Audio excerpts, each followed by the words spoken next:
और ये जो पूरा पॉलिटिकल फंडिंग का गेम है, इसमें सबसे ज्यादा जो नुकसान है वो पब्लिक को ही हो रहा है, क्योंकि सरकार चंदा लेकर इन कंपनियों को प्रोजेक्ट तो दे देती है। अब ऐसा तो है नहीं कि ये जो कंपनियां हैं वो ऐसे ही किसी भी पार्टी को चंदा दे रही हैं, वो अपना प्रॉफिट तो जरूर से निकालेंगी और जो पैसा चंदे के रूप में दिया है उसको भी कवर करना है, क्योंकि बिजनेस का जो मेन काम है वो प्रॉफिट बनाना ही होता है। इसलिए जो भी प्रोजेक्ट उन्हें सरकार से मिला है वो उसमें क्वालिटी के साथ कॉम्प्रोमाइज करेंगी, जिससे जो परेशानी है वो आम लोगों को ही होंगी। जैसे आजकल हर चीज में मिलावट है, लगातार फ्रूट जूस के नाम पर आपको सिर्फ चीनी पिलाई जा रही है। हे गाइस, स्वागत है आपका एक और नई वीडियो में। तो आज हम बात करेंगे 2024 के सबसे बड़े स्कैम की। जी हां, आज हम बात करेंगे इलेक्ट्रल बॉन्ड के बारे में, और क्या ये सच में एक स्कैम था या फिर नहीं, तो डिटेल में बात करेंगे। सबसे पहले बात करते हैं इलेक्ट्रल बॉन्ड क्या होते हैं। तो इलेक्ट्रल बॉन्ड एक प्रोमिसरी नोट होता था जो आप जिस भी पार्टी को दोगे ये उसी का हो जाएगा। और ये जो इलेक्ट्रल बॉन्ड है उसको सिर्फ आप SBI से, मतलब स्टेट बैंक ऑफ इंडिया से, जनवरी, अप्रैल, जुलाई और अक्टूबर महीने के सिर्फ पहले 10 दिन के अंदर ही खरीद सकते हो। और ये जो इलेक्ट्रल बॉन्ड होते थे ये आपको 1000 के मल्टीपल्स में देखने को मिलते थे, जैसे 1000, 10,000, 1 लाख, 10 लाख, 1 करोड़ तक के इलेक्ट्रल बॉन्ड आपको मिल जाते थे। जैसे कि आपको 10,000 का इलेक्ट्रल बॉन्ड खरीदना है तो आप 10,000 रुपए SBI को दोगे और उसके बदले आपको 10,000 रुपए का इलेक्ट्रल बॉन्ड दे दिया जाएगा, जिसके ऊपर जिसने खरीदा है या फिर जिसको देने वाला है उसमें से किसी का भी नाम इसके ऊपर मेंशन नहीं होगा। ये जो बॉन्ड है उसके सिर्फ इतना मेंशन होगा कि इसकी वैल्यू 10,000 रुपए है, और आप जिस भी पार्टी को देना चाहते हो उसके ऑफिस जाओगे और आप इसको वहां पर दे दोगे। और ये जो बॉन्ड है वो 15 दिन के अंदर एनकैश करवाना होता है, और वो पार्टी 15 दिन के अंदर बैंक जाएगी और ये जो बॉन्ड है उसको बैंक में जमा कर देगी, और जो पैसा है इस बॉन्ड का वो उनके अकाउंट में, जो पार्टी का अकाउंट है उसमें आ जाएगा। और इस तरह काम करता है इलेक्ट्रल बॉन्ड। सो अब बात करते हैं इलेक्ट्रल बॉन्ड की जरूरत ही क्यों है। तो भाई साहब, इसकी जरूरत है पॉलिटिकल फंडिंग के लिए। लेकिन अब आप ये सोच रहे होंगे कि पॉलिटिकल फंडिंग की जरूरत ही क्यों है। तो देखो, जो कोई भी जो पॉलिटिकल पार्टी है उसकी अपनी कोई इनकम नहीं होती। ये जो पॉलिटिकल पार्टीज हैं ये अपने आप को प्राइवेट एंटिटी बोलती हैं, और जो नेता है वो अपनी जेब से तो पैसा लगाएगा नहीं। तो इसलिए चुनाव के टाइम पर रैलियां करने के लिए, अपनी पार्टी को प्रमोट करने के लिए जो होर्डिंग या बैनर लगवाने हैं और जो फ्री की चीजें बांटनी है, जैसे कि आपने देखा होगा पैसे देकर वोट खरीदे जाते हैं या फिर और भी चीजें सामान दिया जाता है वोट खरीदने के लिए, तो इन सब के लिए इनको पैसा तो चाहिए। और पैसा कहाँ से आएगा? ये आएगा पॉलिटिकल फंडिंग से। तो इसलिए बिना पॉलिटिकल फंडिंग के कोई भी पार्टी सर्वाइव नहीं कर सकती, इन्हें पैसा तो चाहिए। अब बात करते हैं जो इलेक्ट्रल बॉन्ड से पहले जो पॉलिटिकल फंडिंग होती थी वो कैसे होती थी और उसमें क्या दिक्कतें थी जिसकी वजह से इलेक्ट्रल बॉन्ड की जरूरत पड़ी। तो देखो, पहले जो पॉलिटिकल फंडिंग होती थी वो ज्यादातर कैश में होती थी, लेकिन जो फंडिंग होती थी उसका ये रिकॉर्ड नहीं होता था कि वो पैसा पार्टी फंड में गया है या फिर जो नेता है जिसने फंडिंग ली है वो उसके पास गया है। जैसे अगर किसी नेता के पास 100 करोड़ रुपए की फंडिंग आई तो वो नेता क्या करता था, 50 करोड़ रुपए अपने पास रख लेता था और बाकी के 50 करोड़ पार्टी फंड में जमा कर देता था। और यही रीजन है, ये जो नेता है जो काफी टाइम से पॉलिटिक्स में है उनकी आपको अच्छी खासी प्रॉपर्टी देखने को मिलती है करोड़ों में। किसी भी नेता का बेटा कभी भी डॉक्टर या इंजीनियर नहीं बनता, नेता का बेटा हमेशा नेता ही बनता है, क्योंकि यहाँ पे उनको पैसा और पावर दोनों मिल जाते हैं। और जब भारत 1939 में आजाद हुआ था तो 1951 में पहली बार इलेक्शन हुए थे। उस time representation of people act 1951 लाया गया और उसमें बताया गया कि इलेक्शन कैसे होंगे। और अंग्रेजों के जाने के बाद भारत में व्यापार के लिए बहुत सारी कंपनियां बनने लगी थी और बहुत सारे लोग व्यापार स्टार्ट करने लगे थे। लेकिन भारत को डर था कि जैसे ईस्ट इंडिया कंपनी भी भारत में व्यापार करने के लिए आई थी और भारत पर कब्जा करके ही बैठ गई, तो ऐसा ना हो कि कोई और कंपनी भारत पर कब्जा कर ले, क्योंकि अभी भी भारत को आज़ादी मिली थी। तो भारत में व्यापार करने के लिए सरकार लेकर आई लाइसेंस सिस्टम। मतलब अगर आपको भारत में व्यापार करना है तो उसके लिए आपको सरकार से लाइसेंस लेना पड़ेगा। और ये जो लाइसेंस है वो सारी कंपनियों को नहीं मिलता था। जैसे मान लेते हैं कोई 4 कंपनियां हैं जो सेम टाइप का बिजनेस करना चाहती है, लेकिन उनमें से लाइसेंस सिर्फ 2 को ही मिल सकता है। तो अब दिक्कत ये थी कि लाइसेंस मिलेगा किसे। तो यहाँ पे जो कंपनियां हैं वो क्या करती थी, वो पॉलिटिकल पार्टीज को रिश्वत देती थी और बदले में उनको लाइसेंस मिल जाता था। यहाँ पे जिसके पास पैसा होता था लाइसेंस उसी को मिलता था। और यहीं से शुरू होता है भारत में लाइसेंस राज सिस्टम और साथ में करप्शन, मतलब पैसा दो और लाइसेंस लो। और 1967 तक आते आते जब जो सबसे बड़ी पार्टी थी कांग्रेस, उसका जो प्रभुत्व था वो खत्म होता जा रहा था। कांग्रेस पार्टी बढ़ती जा रही थी और साथ ही जो नई पार्टी है वो भी आती जा रही थी। तो उसके बाद जैसे जैसे भारत में बिजनेस बढ़ रहा था तो कुछ पार्टियों ने कंपनियों से चंदा लेना स्टार्ट कर दिया था, ये कहकर कि अगर हमारी सरकार आती है तो हम आपके फेवर में कानून बनाएंगे, जैसे लाइसेंस लेने के नियमों को आसान बनाया जाएगा, टैक्स में आपको छूट दी जाएगी। और इसलिए कंपनियों ने भी उन पार्टियों को चंदा देना शुरू कर दिया। और ये तो सबको पता ही है, जिसके पास जितना पैसा होगा उसके पास उतनी ही पावर होगी और उसके जीतने के चांस उतने ही ज्यादा होंगे। और इसी वजह से ये जो पार्टियां हैं मजबूत होती जा रही थी। तो इसको देखते हुए इंदिरा गांधी जी ने 1969 में ये जो चंदे का लेन देन है इस पर ही बैन लगा दिया। मतलब अब कोई भी किसी से चंदा नहीं ले सकता था। लेकिन इसका कुछ फायदा हुआ? तो जवाब है नहीं, क्योंकि पहले जो कंपनियां अपने फाइनेंशियल रिपोर्ट्स में दिखाती थी कि उन्होंने इस पार्टी को चंदा दिया है, लेकिन अब ये जब चंदे का लेन देन बैन हो गया था तो कंपनियों को अपना काम तो निकलवाना था। जैसे उन्हें प्रोजेक्ट वगैरह चाहिए या फिर उन्हें टैक्स में रिबेट चाहिए, तो ये कंपनियां क्या करती थी, ये जो पॉलिटिकल पार्टीज है उनको कैश में पैसा देती थी, ब्रीफ केस भर भर के। और ये जो पैसा होता था जो कि ब्लैक मनी है, जो कि पूरा अनअकाउंटेड है, ये पैसा आधा पार्टी फंड में जाता था और आधा नेताओं के पास। और कुछ पार्टियों ने तो देश के बाहर से भी चंदा लेना शुरू कर दिया था। और इसी वजह से 1976 में foreign contribution and regulation act लाया गया। इसके मुताबिक कोई भी पॉलिटिकल पार्टी देश के बाहर से चंदा नहीं ले सकती। लेकिन भारत के अंदर ये जो कैश में कंपनियों द्वारा पॉलिटिकल पार्टीज को पैसा दिया जा रहा था, ये सब वैसे का वैसा चल रहा था। और जब भारत में ये जो ब्लैक मनी है, ये जो पैसे का इलीगल लेन देन है, ये बहुत ज्यादा बढ़ने लगा, तो 1985 में राजीव गांधी जी ने ये जो कंपनी के ऊपर चंदा देने पर बैन लगा था इसको हटा दिया। मतलब कंपनी अब पॉलिटिकल पार्टीज को चंदा दे सकती थी, लेकिन इसमें कुछ रूल सेट किए गए। जैसे कोई भी कंपनी पिछले 3 साल का जितना उनका प्रॉफिट है उसके एवरेज का 7.5% मतलब 7.5% है मैक्सिमम, इतना ही चंदा किसी पॉलिटिकल पार्टीज को दे सकती हैं। और साथ ही उन्हें एनुअल रिपोर्ट में बताना होगा कि उन्होंने किस पार्टी को कितना चंदा दिया है। लेकिन यहाँ पे एक दिक्कत आ गई, जैसे एक कंपनी ने एक पॉलिटिकल पार्टी को चंदा दिया, लेकिन अगर उसकी जगह दूसरी पॉलिटिकल पार्टी जीत के आ गई तो उस कंपनी के लिए मुसीबत खड़ी हो जाती थी। पॉलिटिकल पार्टीज द्वारा उन कंपनियों को परेशान किया जाता था। और जब 1991 में जब भारत में एलपीजी रिफॉर्म्स आए, मतलब लिबरलाइजेशन, प्राइवेटाइजेशन, ग्लोबलाइजेशन, उस टाइम ये जो लाइसेंस सिस्टम था इसको खत्म कर दिया गया। क्योंकि ये जो लाइसेंस सिस्टम था जिसमें बार बार परमिशन लेनी पड़ती थी, करप्शन होता था, इसकी वजह से हमारा जो देश है वो काफी पीछे रह गया था, हमारा देश डेवलप नहीं हो पा रहा था। इसलिए 1991 में ये जो लाइसेंस सिस्टम है इसको खत्म किया गया और भारत में प्राइवेटाइजेशन, ग्लोबलाइजेशन को बढ़ावा दिया गया, ताकि जो फॉरेन कंपनियां हैं वो भारत में इन्वेस्टमेंट कर सके, ताकि भारत भी दूसरे देशों के साथ कंधे से कंधा मिला के आगे बढ़ सके। लेकिन कंपनियों द्वारा पॉलिटिकल पार्टीज को अभी भी कैश भर भर के पैसा दिया जा रहा था, चाहे वो प्रोजेक्ट लेने के लिए हो या फिर टैक्स के नियमों को आसान बनाने के लिए, टैक्स में छूट के लिए। और अगर दूसरी पार्टी जीत जाती थी तो कंपनियों के लिए दिक्कत हो जाती थी। और ये जो भी दिक्कतें थी पॉलिटिकल फंडिंग से रिलेटेड, इनको खत्म करने के लिए 1996 में टाटा ग्रुप ने एक इलेक्टोरल ट्रस्ट बनाया, जिसमें जो सारी कंपनियां हैं जो डोनेशन देना चाहती थी किसी भी पॉलिटिकल पार्टी को, वो इसमें पैसा इकट्ठा करेंगे और उसके बाद इसी ट्रस्ट से ये जो पैसा है वो पॉलिटिकल पार्टीज को दिया जाएगा, ताकि चाहे कोई भी पार्टी सत्ता में आए वो किसी कंपनी को परेशान ना करे। लेकिन ये जो इलेक्टोरल ट्रस्ट था इसमें कुछ दिक्कतें थी, जैसे इसके थ्रू जो लोग हैं वो अपनी ब्लैक मनी को पॉलिटिकल पार्टी को चंदे के रूप में देते थे और जो पूरा पैसा है वो व्हाइट मनी में कन्वर्ट हो जाता था। और जो दूसरी प्रॉब्लम थी वो ये थी कि जो ट्रस्ट है वो एक लीगल एंटिटी है, तो आरटीआई के थ्रू ये पता चल जाता था कि किसने किस पार्टी को कितना चंदा दिया है और जो डोनर है उसके लिए दिक्कतें हो जाती थी। तो उस टाइम भी जो सबसे ज्यादा फंडिंग है वो कैश में चल रही थी।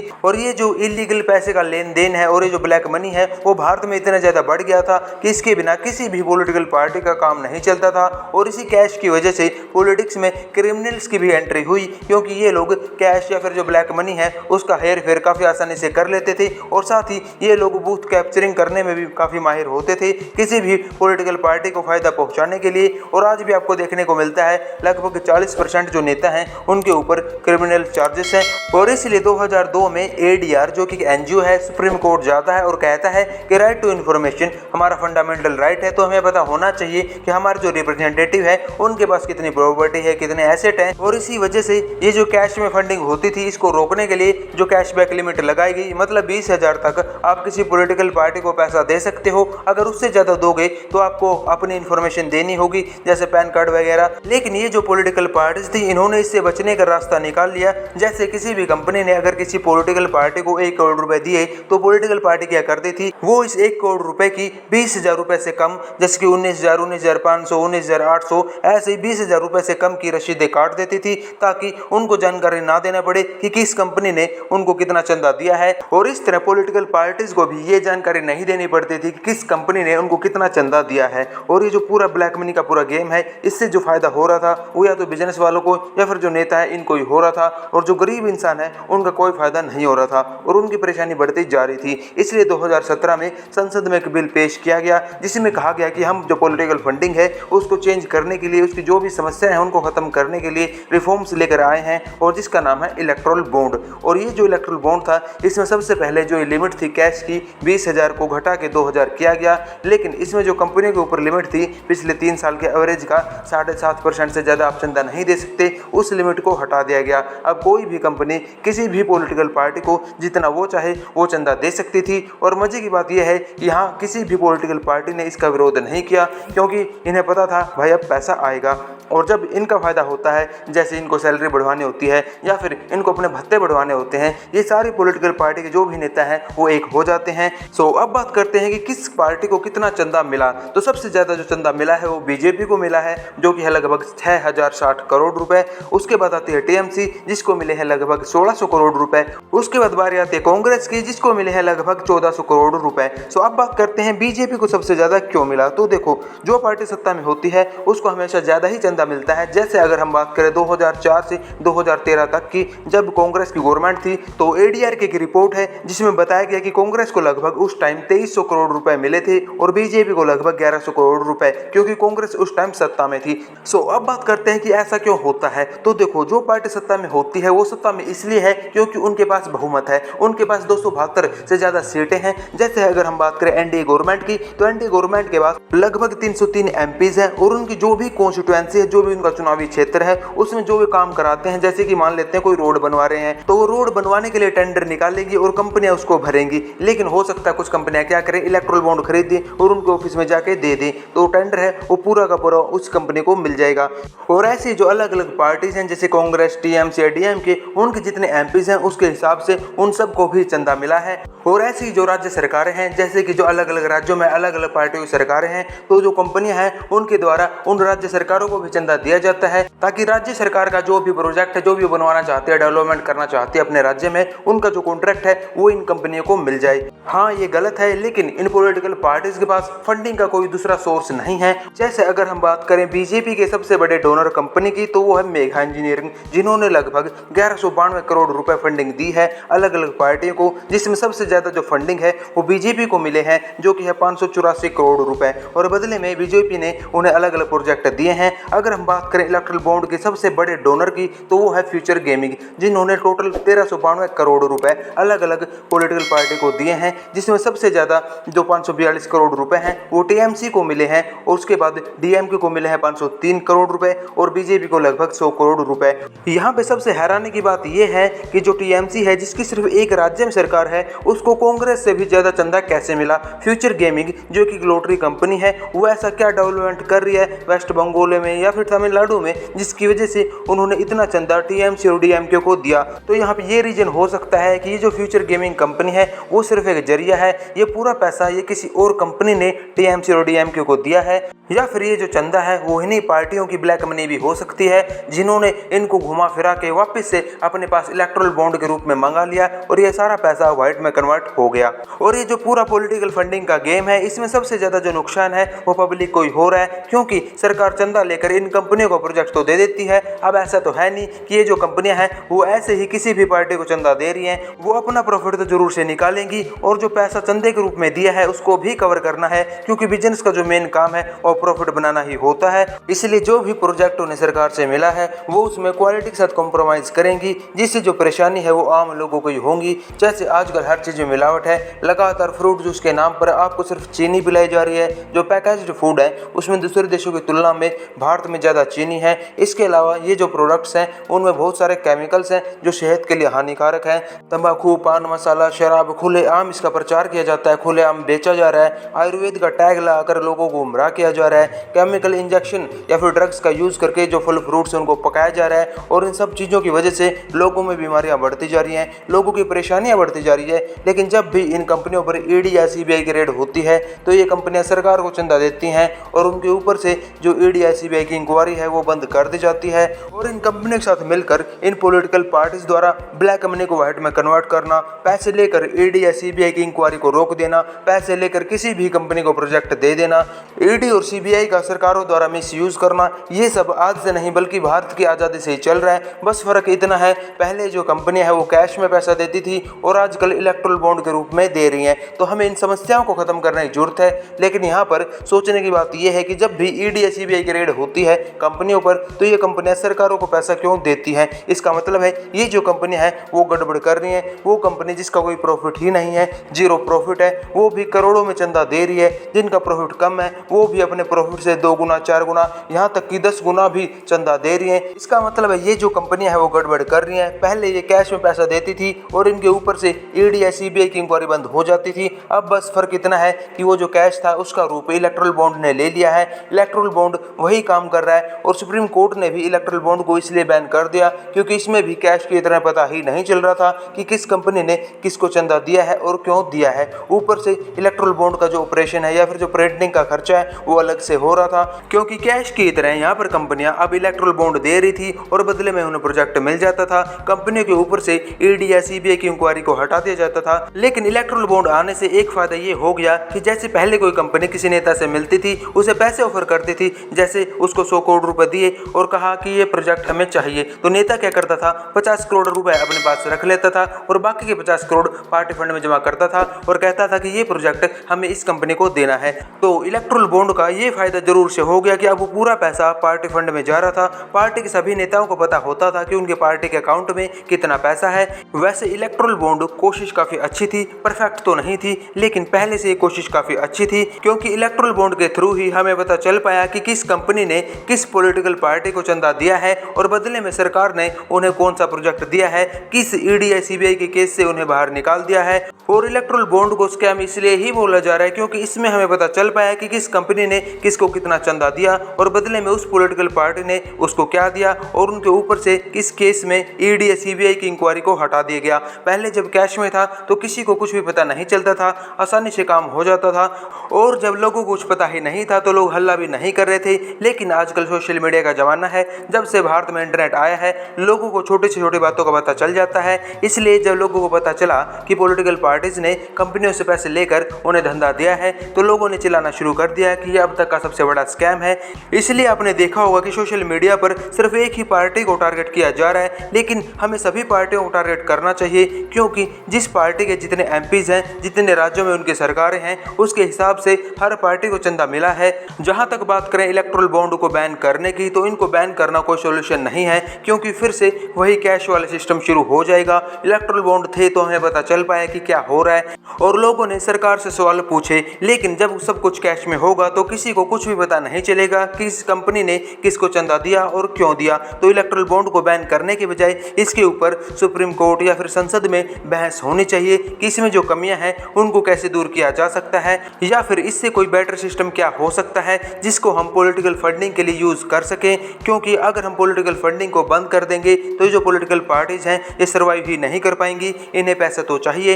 अब बात करते हैं ये जो पॉलिटिकल फंडिंग की प्रॉब्लम है इसका क्या सोल्यूशन हो सकता है। तो इसका एक सोल्यूशन ये हो सकता है कि हमारे भारत का जो बजट होता है उसमें से कुछ पैसा इन पॉलिटिकल पार्टीज के लिए निकाला जा सकता है, जैसे 200, 400 या फिर 1000 करोड़ रुपए, और इस पैसे को या तो बराबर या फिर जिस पार्टी के जितने एमपीज हैं या फिर जिस पार्टी के जितने राज्यों में सरकार है उस रेशियो में बांटा जा सकता है और इसको इलेक्शन कमीशन ऑफ इंडिया या फिर संसद में डिसाइड किया जा सकता है कि इस पैसे को कैसे बांटा जाएगा और किस पार्टी को कितना फंड मिलेगा। क्योंकि इलेक्ट्रल बॉन्ड को बैन करना कोई सोल्यूशन नहीं है जब तक कि इससे हमें कोई अच्छा ऑप्शन नहीं मिल जाता। कैश में जब भी फंडिंग होगी तो किसी को कुछ भी पता नहीं चलेगा कि किस कंपनी ने किस पार्टी को कितना चंदा दिया और क्यों दिया, क्योंकि कैश में पैसा लेकर कंपनियों को धंधा दिया जाएगा, पैसा लेकर ईडी या सीबीआई की इंक्वायरी को हटा दिया जाएगा। इसके अलावा रोड, ब्रिज या टनल की क्वालिटी के साथ कॉम्प्रोमाइज किया जाएगा और इसके अलावा जो खाने की चीजें हैं जिनमें मिलावट की जा रही है वो ऐसे ही चलती रहेगी और ईडी या सीबीआई की इंक्वायरी को पैसे देकर हटा दिया जाएगा। और इन सब की वजह से जो प्रॉब्लम है वो सिर्फ आम जनता को ही होगी। तो सोशल मीडिया पर सिर्फ एक पार्टी को टारगेट करने के बजाय, सिर्फ अपना प्रोपेगेंडा चलाने के बजाय हमें इस बात पर फोकस करना चाहिए कि ये जो पॉलिटिकल फंडिंग की प्रॉब्लम है इसको हम ट्रांसपेरेंट कैसे कर सकते हैं, कैसे इलेक्ट्रल बॉन्ड में सुधार किए जा सकते हैं, उसमें जो भी प्रॉब्लम्स है उनको खत्म किया जा सकता है, या फिर इलेक्ट्रल बॉन्ड से क्या बेटर सिस्टम हो सकता है। लेकिन इसके ऊपर कोई बात ही नहीं कर रहा, इसके ऊपर कोई डिबेट नहीं हो रही, सिर्फ एक प्रोपेगेंडा चलाया जा रहा है। खैर, इसके बारे में हम नेक्स्ट वीडियो में डिटेल में बात करेंगे और जो हमारे जो कैश की की समस्या है, इसको खत्म करने के लिए हमें 100 रुपए से ऊपर के बड़े नोट को बंद करना होगा। साथ ही ये जो कंपनियां जो टैक्स चोरी करती हैं, हमें हमारा जो टैक्स सिस्टम है इसको चेंज करना होगा। और ये सब हम कैसे कर सकते हैं, इसके लिए आप इस राइट वाली वीडियो को देख सकते हो। और ये जो पॉलिटिकल फंडिंग है इसको हम कैसे और ट्रांसपेरेंट कर सकते हैं, इलेक्टोरल बॉन्ड में क्या चेंजेस किए जा सकते हैं, या फिर इलेक्टोरल बॉन्ड से क्या और बेटर सिस्टम हो सकता है। अगर आप कोई सजेशन देना चाहते हो तो आप कमेंट्स में दे सकते हो। सो गाइस, आज की वीडियो को यहीं पे एंड करते हैं। वीडियो पसंद आई हो तो लाइक और शेयर जरूर से कर देना। चैनल पर नए हो तो सब्सक्राइब भी कर लीजिए। जल्दी मिलेंगे आपसे एक और नई वीडियो के साथ।